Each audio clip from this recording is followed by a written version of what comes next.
Well, thanks, Chris. I've got Chris Risdon here, who is what I would call a bit of a thought leader in service design. So, thanks for joining me, Chris. Absolutely. I'm happy to be here. So, Chris, can you sort of connect the dots for us in terms of your journey with sort of what you're doing now and service design and your background? Absolutely. I'm a design director at Adaptive Path, and Adaptive Path is ostensibly a user experience design consultancy. And I've been here 2 years, and I've thought of myself for the past 10 to 12 years that I've been doing something that looks something like this. I've always often thought of myself as a digital product designer and or someone who designs digital products or services. And in the past, say 3 or 4 years, I started to realize that a lot of the things that I did weren't really defined as products. They were often defined more like services. And they also weren't necessarily confined to thinking of it as a single digital experience. They're confined more, or they're all of a sudden starting to look at things that were very much holistic, systems, service-oriented things that weren't necessarily digital in and of themselves. They might have a digital component. And so I started coming into thinking about applying service design methodologies basically as a means of meeting that need that I had, even as a digital product designer who was used to designing software interfaces and websites or web applications. And now we're doing things that were much more systems oriented and service oriented and not necessarily confined to digital. I needed to start incorporating methodologies that helped me with that. And experience mapping, which is kind of interchangeable with customer journey mapping, was one of those methodologies. And I found it very useful, but I also thought there was a real dearth in understanding how it should be used, what are the best ways to go about doing it, and what are and how do you make use of it? How do you use it as a catalyst? And so that was kind of how I started to connect the dots in my career as kind of an interaction designer who was doing those service design oriented projects. So, can you tell us a bit about how you use that mapping, say in an example? So, how you would use it? Yeah, absolutely. I mean, I start by having a very loose definition of what would constitute a service, and I think, or maybe even just a cross-channel experience, because I don't necessarily think every single context that you are designing services or digital products is necessarily a candidate for using experience mapping. And the popular example that I've used mostly because the client has been very generous in allowing us to kind of share the experience of working with them is a company called Rail Europe. And Rail Europe, they have they have an international presence, but the particular division we worked with is a company that services North American customers, and including Mexico, the U.S., and Canada, and helps them purchase tickets for their travel in Europe. So normally, if you're a North American traveler and frankly aren't very used to traveling by train anyway, if you wanted to travel in Europe, you have to go to different regional or country rail lines and figure out the difference between commuter trains and high-speed regional trains and deal with different languages and different currencies.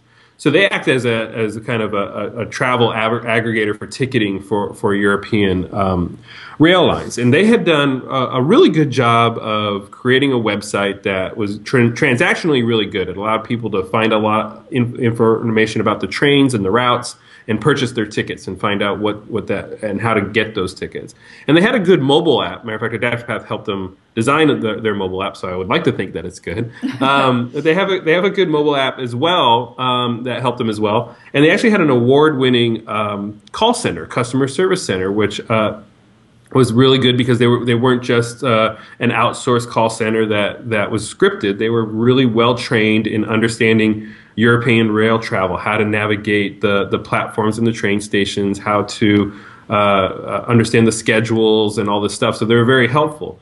But they had sort of done these things in a very piecemeal way where they were all good, but they were all sort of doing their own thing, all these different parts, the web, the mobile part, and tablet part, and the phone part.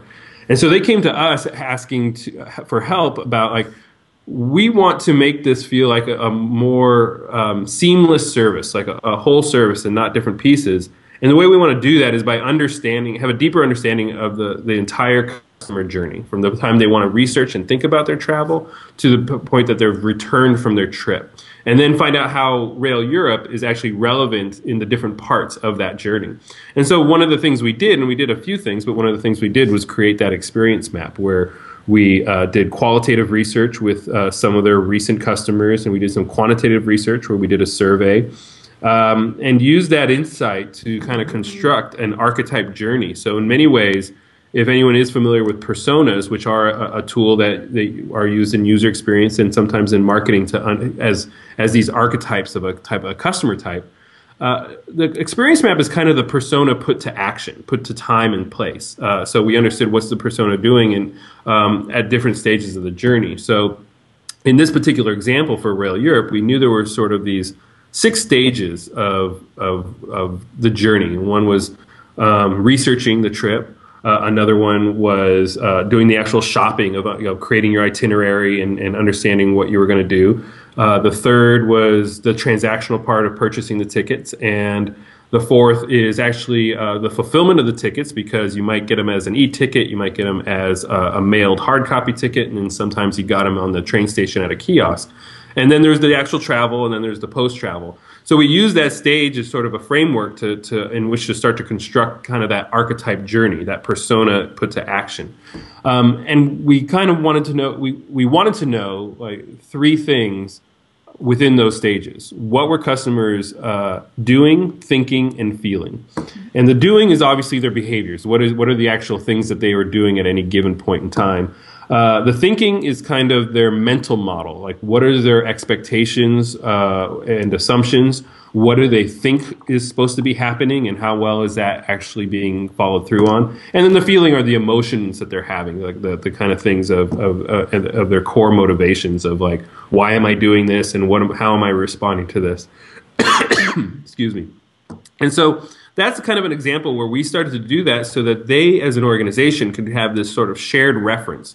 Mobile, marketing, product managers for the web, the phone center, various executives could now have this, like, okay, we've all kind of been in our own silos of understanding what the mobile experience should look like, or understanding what the call center experience should look like. But now we're having kind of an outside-in view of what the journey looks like.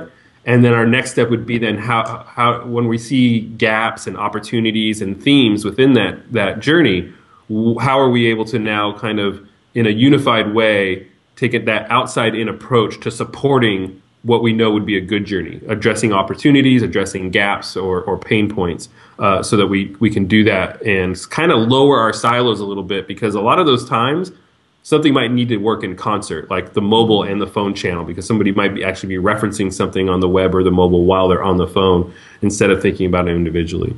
So that's kind of an example of an activity we did with Rail Europe where we helped them understand that journey. So within a company, who champions this sort of thought that, we need to get on the same page here?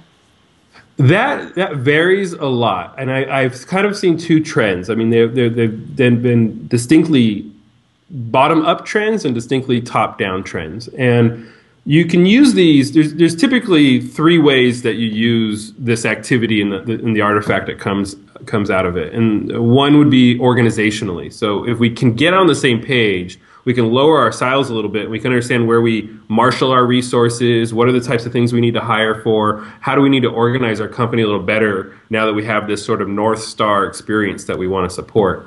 The second area is strategically, which is sort of like for a product manager, now that you see what you need to do, or you see like there's those pain points and those opportunities, and you kind of know the nature of how you can support them, you can start to prioritize and go through all the types of things like some type of force ranking or something where you can now kind of, in a sense, create a roadmap. A roadmap is one of the sort of follow-on activities we often do from a customer journey map or an experience map, because we'll have those pain points, we'll have those opportunities, we'll see those things we want to address.